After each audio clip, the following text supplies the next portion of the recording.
this video, we are making a simple and quick strawberry crisp. This is a delicious combo of sweet strawberries and a buttery brown sugar cinnamon topping. The two are amazing together.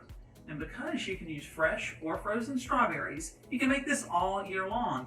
It can be the hit of your Christmas dinner table. Let's bake some up. For the strawberry filling, you will need 6 to 8 cups strawberries, either fresh or frozen, cut into small pieces, 2 to 4 tablespoons of brown sugar, and 3 tablespoons of cornstarch. For the strawberry crisp topping, you will need a half cup granulated sugar, a half cup brown sugar, 1 1/2 cups all-purpose flour, a half teaspoon ground cinnamon, and a half cup butter chilled, not softened. To make the strawberry crisp, preheat your oven to 350 degrees. Then grease or spray with baking spray a 9x13 baking dish. First, we'll make the strawberry filling.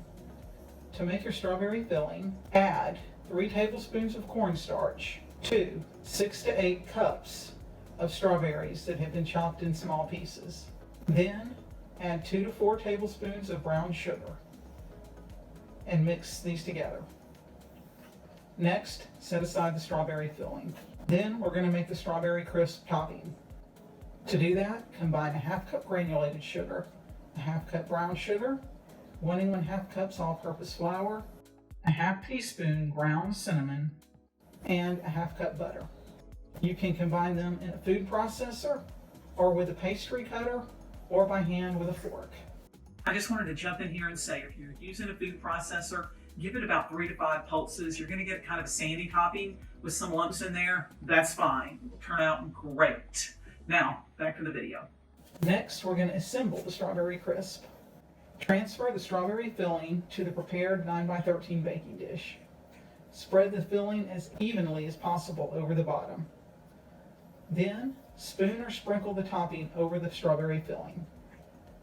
Next, bake at 350 for 40 to 45 minutes until the topping is brown.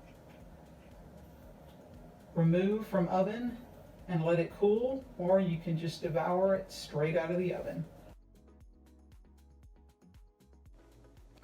Have mercy. This is really, really good. But beware, because it's so good and it's not a heavy dessert, it's easy to sit here and just keep on eating it. The next thing you know, you've eaten the whole crisp. But that's okay. It was worth every calorie. I hope you enjoyed this recipe as much as I did. There's a link to the recipe in the description below. Don't forget to subscribe and look forward to more videos.